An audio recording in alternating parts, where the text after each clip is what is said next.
හොඳයි ළමයි අද අපි බලමු සරල සමීකරණ විසඳන ගණන් වල ඊළඟ ගැටලු ආකාරය. දැන් මේකෙ වෙන්නේ 2x ඍණ 3 සමානයි ඍණ 3x ධන 12. මෙන්න මේ වගේ ගණන්. දැන් මේ ගණන් වල ළමයි තියෙන විශේෂත්වය තමයි x තියෙන පද තැන් දෙකක තියෙනවා. ඒ කියන්නේ විචල්්‍ය අඩංගු පද තැන් දෙකක තියෙනවා. ඒ වගේම නියත පදත් දෙකක් තියෙනවා. දැන් අපි මේ ගණන හදද්දී මේ විචල්්‍ය අඩංගු පද ටික එක පැත්තකට ගන්නවා. ඒ කියන්නේ ඉංග්‍රීසි අකුරු තියෙන පද ටික එක පැත්තකට ගන්නවා. ඊට පස්සේ ඉංග්‍රීසි අකුරු නැති පද ටික අනිත් පැත්තට ගන්නවා. දැන් ඒකට මම මේ කරන්නේ මේ තියෙන 3x වම් පැත්තට ගන්නවා. මේ තියෙන ඍණ 3 දකුණු පැත්තට ගන්නවා. මේක මෙහෙට නම් මේක මෙහෙට ගත්තා නම් ඒත් හරි. ඒ කියන්නේ මෙන්න මේ පද දෙක මාරු කරනවා. එහෙම නැත්නම් අපිට මෙන්න මේ පද දෙක මාරු කරන්න පුළුවන්. මේ දෙක මාරු කරත් හරි මේ දෙක මාරු කරත් හරි. මම දැන් මෙතන මේ පද දෙක මාරු කරනවා. එතකොට සමාන ලකුණ දිනනවා. මේ පැත්තේ තියෙන 2x මුකුත් තුනේ නැහැ. මෙහි තියෙන ධන 12ත් එහෙමම තියෙනවා. මාරුනේ මේ දෙන්නනේ. ඍණ 3x වමට ආවම ධන 3x වෙනවා. මෙහි තියෙන ඍණ 3 අනිත් පැත්තට ගියාම ධන 3ක් වෙනවා. දැන් මේ වම් පැත්ත බලන්න. වම් පැත්තේ තියෙන x අඩංගු පද විතරයි. දකුණු පැත්තේ තියෙන්නේ නියත පද විතරයි. දැන් ළමයි අපිට මේවා එක જાතිය පදයකට සුළු කරන්න පුළුවන්. දැන් මේ දෙන්නගේම ලකුණු සමානයිනේ. ඒකෙන් එකතු කරනවා. 2x 3x එකතු වුණාම 5x. ලොකු එක්කෙනාගේ ලකුණ තියෙනවා ධන. මේක සමානයි. මේ දෙන්නගේ ලකුණ බලන්න මෙයක් ධන මෙයක් ධන. ඒකේ ලකුණු සමානයි නම් එකතු කරනවා. 3යි 12යි 15යි. ලොකු එක්කෙනාගේ ලකුණ තියෙනවා ධන. ඊට පස්සේ දැන් අපි x තනි කරගන්න නම් මේ 5 අයින් කරගන්න ඕනේ. ඒ හින්දා දැන් මේ 5 අයින් කරගන්න මම දෙපැත්තම බෙදනවා 5යි. එතකොට මේ 5ට මේ 5 කැපෙනවා. එතකොට x සමානයි 15 5න් බෙදන්න තියෙන්නේ. 5ට 5 1යි 15ට 5ව 3යි. එතකොට x සමානයි 3යි. ඔන්න දැන් මම ගානක් හදුවා. ඒකට උත්තරේ 3යි කියලා ආවා. දැන් බලමුකෝ තවත් ගාන. 5x ඍණ 2 සමානයි 2x ධන 10යි. දැන් මේකෙත් ළමයි මුලින්ම කරන්න ඕනේ x තියෙන පද ටික එක පැත්තකට ගන්න එකනේ. එතකොට අපිට මේ දෙන්න මාරු කරලා කරන්න පුළුවන්. තව ඕන මේ දෙන්න මාරු කරලා කරන්නත් පුළුවන්. මම ඉතින් කලින් ගානේ වගේ මෙතන ඉන්න දෙන්න මාරු කරනවා.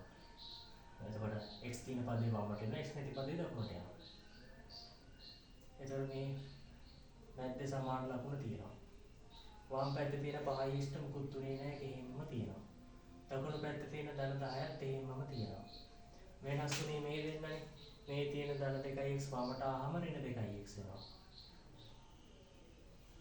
ඊට පස්සේ වම් පැත්තේ තියෙන ඍණ 2 දකුණු පැත්තට ගියාම ධන 2ක් වෙනවා. දැන් අපිට තියෙන්නේ වම් පැත්තේ x තියෙන පද තියෙනවා දකුණු පැත්තේ x නැති පද තියෙනවා.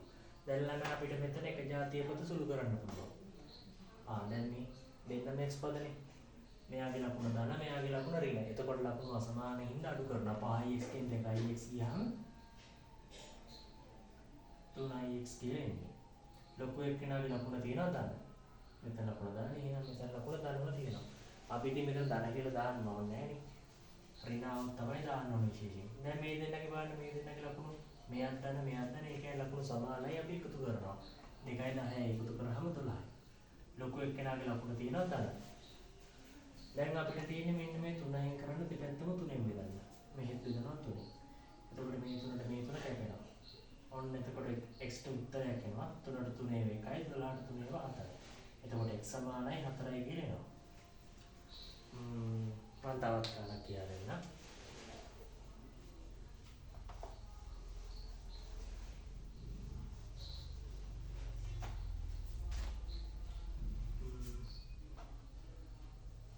ඍණ 2x ධන 4 සමානයි 3x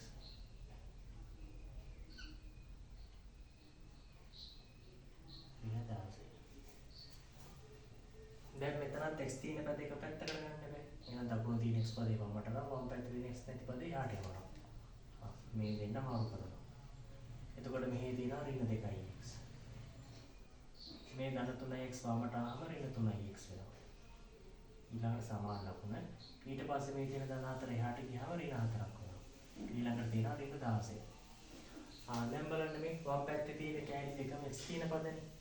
මේ වගේ ලකුණු සමානින්ද එකතු කරනවා.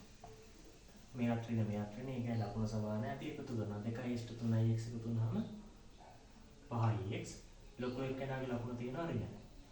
ඊට පස්සේ ලකුණු පැත්ත ගත්තාම මෙයාත් ඍණ මෙයාත් ඍණ ඒකයි ලකුණු සමානයිනේ. ඒකත් එකතු කරනවා. 4:16 එකතු කරාම 20යි. ලොකු එක්කෙනාගේ ලකුණු තියෙනවා ඍණ.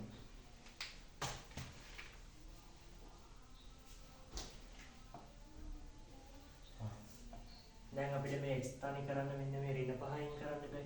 ඒකින්ද නම් මම මේ තියෙන දෙපැත්තම ඍණ 5න් බෙදනවා. 5න් බෙදලා මත මේ ඍණත් එක්කම එන්න ඕනේද ඍණ 5න්ම තමයි බෙදන්නේ. මේත් බෙදනවා ඍණ 5න්.